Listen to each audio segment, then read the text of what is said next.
Kami berdoa, kami bersyukur. Haleluya, haleluya. Sama-sama kita katakan, amin, amin. Terima kasih buat pemimpin pujian, singer, pemain musik yang sudah memajak kita, menuntun kita menyembah dan memuji Tuhan. Shalom. Shalom bagi yang ada di rumah. Haleluya. Sesuatu yang tidak biasa kita lakukan seperti ini. Amin. Tetapi inilah yang harus kita lakukan. Dan saya percaya semuanya atas seizin Tuhan kita. Mari sama-sama kita buka Alkitab kita di dalam Amsal 14 ayat 26. Amsal 14 ayat 26. Demikianlah firman Tuhan, saya akan bacakan bagi kita semuanya, baik yang ada di gereja maupun yang ada di rumah. Dalam takut akan Tuhan ada ketentraman yang besar. Bahkan ada perlindungan bagi anak-anaknya. Sekali lagi saya bacakan buat kita. Dalam takut akan Tuhan ada ketentraman yang besar. Bahkan ada perlindungan bagi anak-anaknya. Amin. Berbahagialah orang yang mendengar dan melakukan firman Tuhan di dalam kehidupannya sehari-hari. Takut akan Tuhan ini merupakan gaya hidup anak-anak Tuhan. Amin. Gaya hidup yang harus dilaksanakan anak-anak Tuhan. Di dalam dia menyelenggarakan kehidupannya. Karena jelas firman Tuhan berkata, di dalam takut akan Tuhan ada ketentraman. Ada perlindungan. Hari-hari ini kita lihat saudaraku, kita rasakan sama-sama bagaimana situasi bangsa kita. Ya. Yang menurut saya cukup mencekam. Ya. Kemarin saya baca amanah video dari Bapak Gubernur kita bahwa minggu depan ini penerbangan akan ditutup. Jadi kita tidak bisa terbang kemanapun. Haleluya. Tetapi tidak masalah, kita akan tetap taat kepada apa yang diputuskan oleh Bapak Gubernur sebagai hamba Tuhan, kepala pemerintahan kita. Amin. Di sini saudaraku saya melihat banyak sekali ketakutan-ketakutan yang bukan benar atau tidak pada tempatnya. Seharusnya anak-anak Tuhan itu memiliki gaya hidup takut akan Tuhan. Tetapi kenyataannya banyak orang yang takut miskin. Halo? Sehingga menggunakan macam-macam cara. Takut apa lagi? Takut sakit. Ya. Dia melakukan banyak sekali hal-hal yang berkaitan dengan kesehatan. Tapi dia melupakan Tuhan dalam kehidupannya. Yang lebih lagi sekarang ini banyak orang takut mati. Amin. Haleluya, itu manusiawi ya. Ketika kehidupan kita dikuasai oleh roh ketakutan, kekhawatiran, berarti kita tidak menyelenggarakan hidup kita sesuai dengan kebenaran firman Tuhan. Bulan 12 yang lalu saudaraku, saya pergi ke Cina. Ya, saya memasuki juga satu kota Hangzhou namanya ya. Bersih sekali kotanya. Bahkan motor pun tidak ada seperti motor di Indonesia yang knalpotnya kadang-kadang membuat polusi dan lain sebagainya. Di sana motornya motor listrik, dicas. Pakai sepeda di mana-mana itu banyak sepeda. Pakainya punya pemerintah, dia pakainya aplikasi. Bersih kotanya di Hangzhou itu. Saya melihat kehidupan mereka keren banget. Enak banget. Ya, malam hari saya keluar, saya tanya begitu indahnya kota Hangzhou ini, katanya ada lightingnya, ada penata lampu kotanya, begitu perfect. Tapi kita tahu corona datangnya dari Cina. Halo. Haleluya saudaraku. Apa yang harus kita lakukan agar roh ketakutan tidak menguasai kehidupan kita? Saya beri tema hari ini, kita mengalahkan roh ketakutan itu. Amin. Takut kita boleh, khawatir itu manusiawi. Tetapi orang-orang yang hidup di dalam Tuhan tidak boleh hidup di dalam ketakutan, kecemasan yang berlebihan dan kekhawatiran yang berlebihan. Haleluya. Apa yang harus kita lakukan? Mari sama-sama kita akan baca satu kitab kebenaran firman Tuhan yang diambil dari 1 Samuel 17 ayat 32 sampai 37 yang mengisahkan tentang bagaimana Daud mengalahkan Goliat, ya. Saya minta Bapak Thomas membacakannya bagi kita. Haleluya. 1 Samuel 17 ayat 32. Berkatalah Daud kepada Saul, "Janganlah seseorang menjadi tawar hati karena dia, hambamu ini akan pergi melawan orang Filistin itu." Tetapi Saul berkata kepada Daud, "Tidak mungkin engkau dapat menghadapi orang Filistin itu untuk melawan dia, sebab engkau masih muda, sedang dia sejak dari masa mudanya telah menjadi prajurit." Tetapi Daud berkata kepada Saul, "Hambamu ini biasa mengembalakan kambing domba ayahnya. Apabila datang singa atau beruang yang menerkam seekor domba dari kawanannya, maka aku mengejarnya, menghajarnya dan melepaskan domba itu dari mulutnya. Kemudian apabila ia berdiri menyerang aku, maka aku akan menangkap janggutnya, lalu menghajarnya dan membunuhnya. Baik singa maupun beruang telah dihajar oleh hambamu ini. Dan orang Filistin yang tidak bersunat itu, ia akan sama seperti salah satu daripada binatang itu, karena ia telah mencemooh barisan daripada Allah yang hidup. Pula kata Daud, Tuhan yang telah melepaskan aku dari cakar singa dan dari cakar beruang, dia juga akan melepaskan aku dari tangan orang Filistin itu." Kata Saul kepada Daud, "Pergilah, Tuhan menyertai engkau." Puji nama Tuhan. Ini sebuah kisah yang sering kita dengar bagaimana seorang Daud mengalahkan Goliat. Goliat ini melambangkan masalah dalam kehidupan. Amin. Daud ini seseorang yang masih muda. Bahkan Alkitab mencatat pipinya masih kemerah-merahan. Tetapi kenapa dia bisa mengalahkan Goliat? Ketika Goliat menantang barisan tentara Israel saat itu, mereka semua ketakutan. Bahkan rajanya Saul juga mengalami ketakutan. Tapi anak muda ini memiliki keberanian. Dan dia berkata, "Aku yang akan pergi melawan Goliat itu." Saudaraku, di sini ada sesuatu keberanian yang luar biasa. Kenapa Daud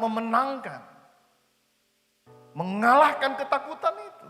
Hal yang pertama di sini yang menjadi catatan kita, renungan kita hari ini adalah karena Daud memiliki satu keintiman dengan Tuhan. Relationship dengan Tuhan, hubungan yang baik dengan Tuhan. Ketika dia mengembalakan domba-dombanya, kambing dombanya, dia memiliki pujian penyembahan kepada Tuhan. Dia memiliki sesuatu keintiman dengan Tuhan. Dan Tuhan berkata kepada Samuel saat itu, "Hatinya yang kulihat, bukan perawakannya." Hati yang mau selalu intim dengan Tuhan. Amin. Ketika kita memiliki keintiman dengan Tuhan, hubungan yang manis dengan Tuhan, melalui pembacaan firman, doa dan penyembahan, maka saudaraku, kita memiliki pengetahuan, pengenalan yang benar akan Tuhan.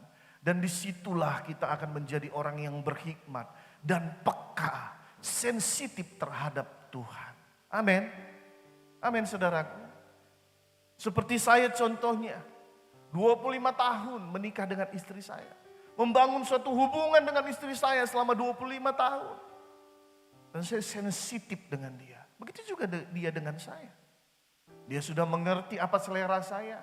Dia sudah mengerti apa yang saya tidak sukai.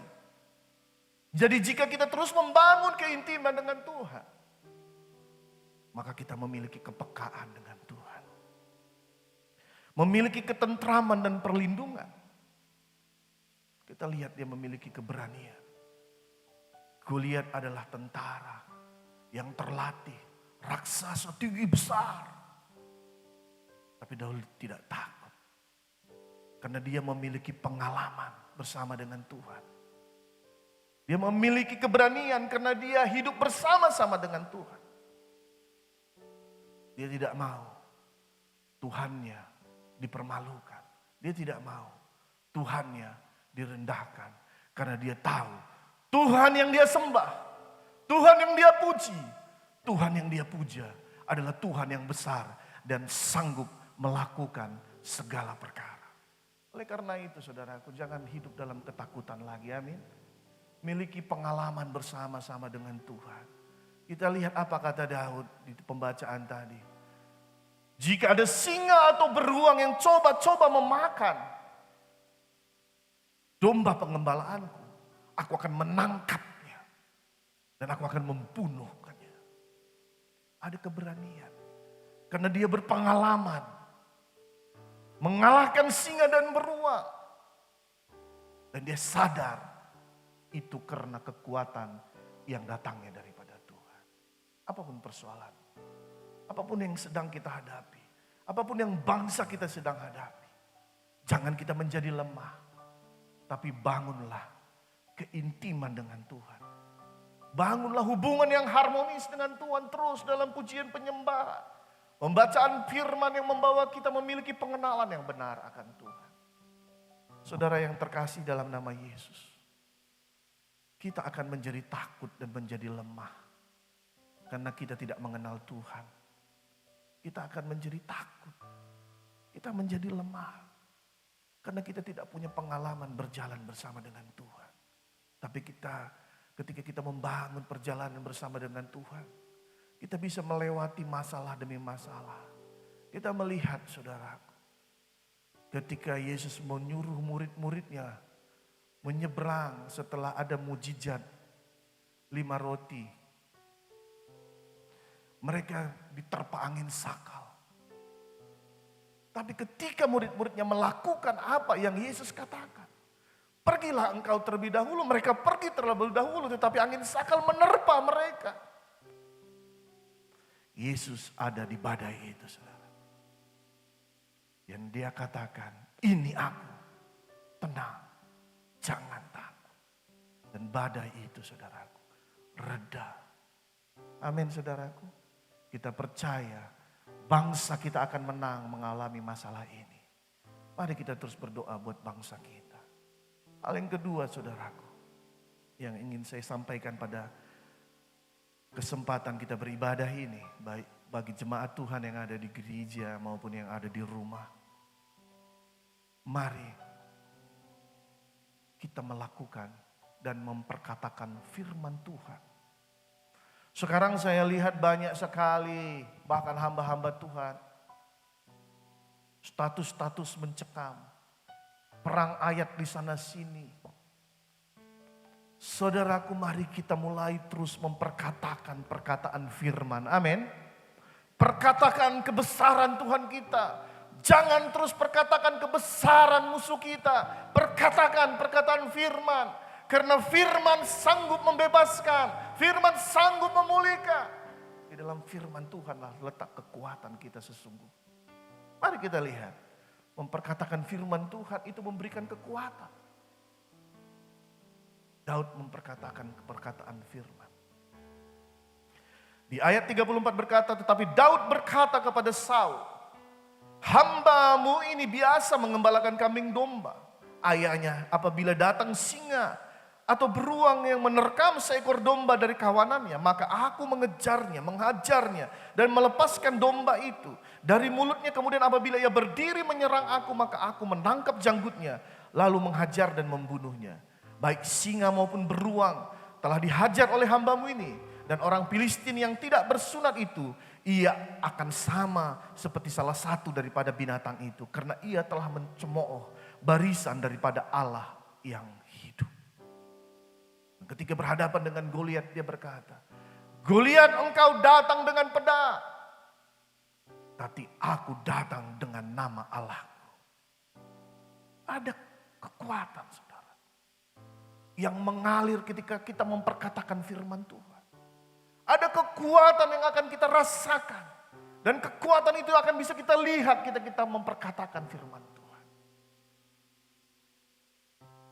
Tuhan lebih besar dari masalah kehidupan kita. Tuhan lebih besar daripada masalah bangsa kita. Amin saudaraku. Amin. Ini yang harus menjadi keyakinan. Ketika kita memperkatakan firman Tuhan ada kuasa. Dan ketika kita memperkatakan firman Tuhan, maka ada kelepasan di sini. Pula kata Daud, Tuhan yang telah melepaskan aku dari cakar singa dan dari cakar beruang, Dia juga akan melepaskan aku dari tangan orang Filistin itu. Kata Daud, kata Saul kepada Daud, pergilah, Tuhan menyertaimu. Tidak ada satu kuasa pun yang sanggup merebut kita dari tangan Tuhan. Amin. Tidak ada satu kuasa pun yang sanggup merebut kita daripada tangan Tuhan. Saudara terkasih dalam nama Yesus. Ini masalah kedua yang saya rasakan yang terbesar dalam hidup saya. Ketika saya harus berada di rumah.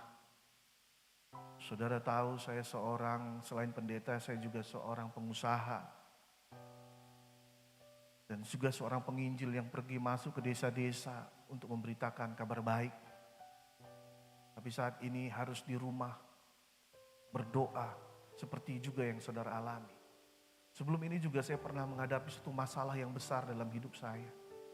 Ketika saya terikat dengan obat-obatan yang disebut narkoba, saudara. Bahkan bukan hanya terikat, saudara. Saya juga menjadi pengedar saat itu. Luar biasa. Memang tidak lama, saudaraku. Saya pakai narkoba itu. Hanya 11 tahun, saudaraku. Amin. Hanya 11 tahun. Tidak ada sampai hari ini obatnya sugesti. Bahkan banyak dukun, saudara. Orang pintar katanya. Saya datang untuk bisa sembuh dari keterikatan saya. Bisa seminggu, sebulan, bahkan pernah saya sampai 3 bulan tidak pakai narkoba. Tapi setelah itu jatuh lagi. Sampai orang tua saya pernah berkata, papa saya pernah berkata kepada saya, Dodi, kamu mau tinggal di Jakarta atau mau di Medan? Kenapa Pak? Kalau kamu tinggal di Medan, papa di Jakarta. Kalau kamu di Jakarta, ya papa di Medan. Artinya bukan satu rumah saja dia tidak mau dengan saya tinggal, saudaraku. Satu pulau pun dia tidak mau tinggal bersama-sama dengan saya. Karena begitu luar biasa masalah yang tercipta pengaruh daripada narkoba itu. Kuliah saya hancur. Ya. Masa depan tidak ada lagi sama sekali. Saya sudah berusaha untuk lepas dengan kekuatan saya, tapi sama sekali gak bisa. Ketika saya bertemu dengan seorang hamba Tuhan bernama Pastor Tony Bastaman, sekarang dia melayani Tuhan di San Francisco. Dia berdoa buat saya, dia layanin saya dengan penuh kasih dan dia perkenalkan sosok pribadi yang luar biasa. Yang bernama Yesus Kristus itu. Dan saya mulai buka hati saya. Saya katakan, Tuhan, jika Engkau Allah yang hidup, aku makhluk ciptaanmu, maka Engkau pasti mampu melepaskan aku dari masalah hidupku ini, Tuhan. Dan puji nama Tuhan.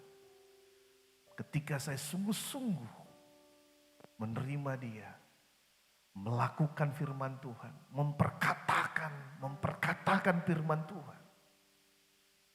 Sudah hari ini 20 tahun saya bebas dari narkoba. Itu semua oleh karena kemurahan Tuhan. Bahkan Tuhan percayakan saya menjadi pemimpin panti rehabilitasi narkoba Galilea Palangkaraya dan Yogyakarta. Ini semuanya karena anugerah Tuhan. Tuhan ingin kita selalu memperkatakan firman-Nya. Amin.